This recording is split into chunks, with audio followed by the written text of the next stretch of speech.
Ayo ni amajwi y'inzovu y'umwimerere. Ikaze kuri Hospitality TV Rwanda, tubashimire kuba mudukurikira. Abamaze gukora subscribe, Imana ibahe umugisha. Abagenda batanga comment batwereka ko turi kumwe, Imana ibahe umugisha cyane. Comment zanyu ziratwubaka. Uyu munsi tugiye kuganira ku buzima bw'inzovu n'uburyo zibaho n'imyaka zibasha kubaho muri iyi si. Inzovu ni inyamaswa nini cyane cyane iboneka muri Afurika n'ahandi ku isi. Inzovu ibasha kubaho hagati y'imyaka 60 na 70. Urumva ko inzovu ibaho imyaka rwose ihagije. Hanyuma inzovu ya mbere yabayeho hagati y'imyaka 1,066,000,000 na 1,055,000. Urumva ko inzovu ya mbere yabayeho kera mu myaka 1,066,000. Hagati y'iyo myaka n'imyaka 55 nibwo inzovu ya mbere yabayeho. Ikindi wamenya ku nzovu ni uko inzovu ya mbere nini muri Afurika ipima ibiro 6,800. Urumva ko inzovu nini yakuze ibipima ibiro byinshi cyane. Hanyuma inzovu ikindi wayimenyaho ni uko igira amenyo 26. Hanyuma ikagira n'andi menyo 2 ariyo agaragara inyuma dukunze kwita ngo ni amahembe y'inzovu. Mu by'ukuri ntabwo ari amahembe ahubwo ni amenyo y'inzovu. Ariya menyo 2 agaragara inyuma bayita ivory tusks. Ni amenyo 2 y'inzovu ariya mubona agaragara inyuma. Ari nayo mpamvu inzovu yari ihitanye giraffe. Yari yihitanye neza neza. Namwe murabibonye? Hanyuma ariya menyo rero 2 y'inzovu agaragara inyuma bayita ivory tusks. Akaba ari amenyo afite agaciro cyane, agurwa amafaranga akayabo. Ari nayo mpamvu inzovu zihura n'ibyago byo kuba zihigwa. Abahantazi barahiga, bahinga inzovu cyane cyane bazikurikiranyeho inyama no kuzikurikiranaho ariya mahembe yazo bakunze kwita ngo ni amahembe y'inzovu, ariko ubundi ni amenyo y'inzovu. Inyama y'inzovu iraribwa. Kuva kera nyine inzovu bazihigaga bazikurikiranyeho inyama, cyane cyane bakazihiga nanone bazikurikiranyeho ariya menyo yazo, kuko ni imari, ni iboro ikomeye.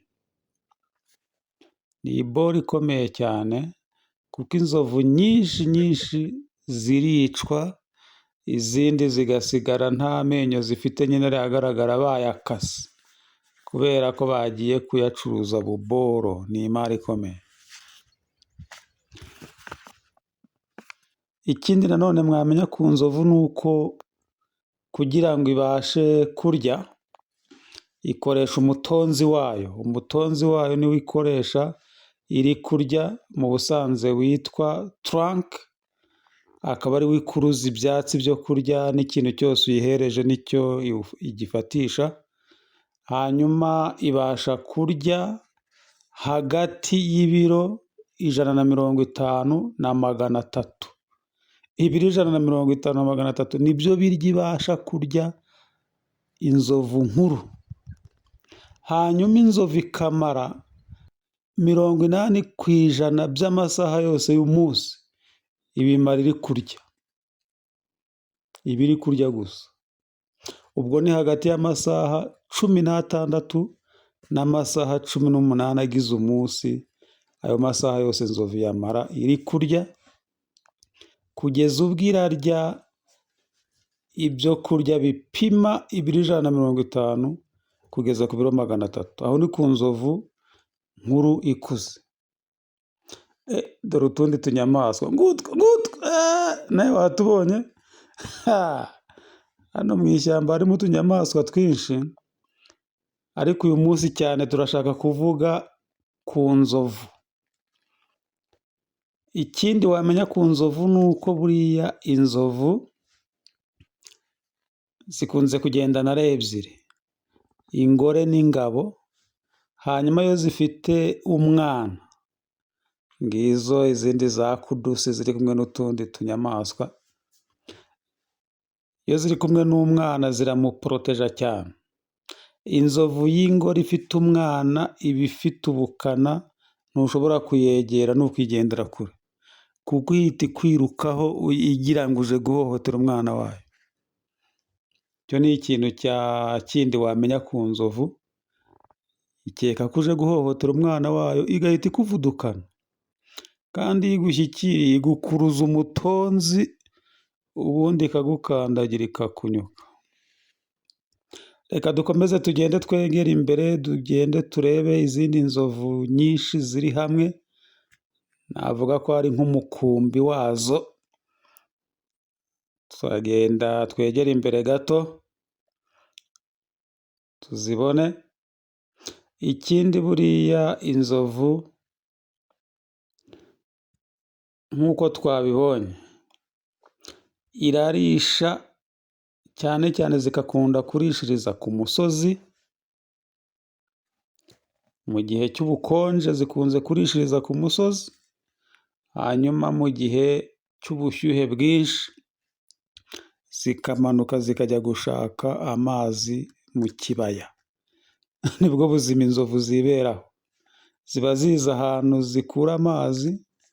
Iyo zitabonye amazi ikoresha ariya menyo yayo kugira ngo icukure, igende iharura n'ibiti kugira ngo ibone amazi. Ikoresha ariya menyo igaharura ibiti cyangwa se igacukura kugira ngo ibone amazi. Impamvu inzovu bakunze no kuzihiga cyane, ariya menyo yazo abiri twabonye ko yitwa ivory tusks, akunze gukorwamo imitako ikomeye mu bakire, mu mazu y'abakire nyine bayakoramo imitako. Ikindi ni uko ashobora gukoreshwa mu buvuzi bwa gakondo, ibyo bayakoresha bari guhamura, n'ibindi byinshi bayakoresha mu bintu bya galeri, ibintu bya arts bigiye bitandukanye bya dekorasiyo. Turabashimiye cyane rero kuba mukurikira Hospitality TV Rwanda. Ntugende udakoze like, comment and share. Sharing iyi video tukomeze dutere imbere hamwe na Hospitality TV Rwanda, kandi Imana ibahe umugisha abantu bamaze gukora subscribe, bakarayikinga ndetse bakanasharinga aya mavideo tugenda dushyiraho. Imana rero ibahe umugisha, turi hano ku bwanyu, namwe murahari ku bwacu. Ciao ciao.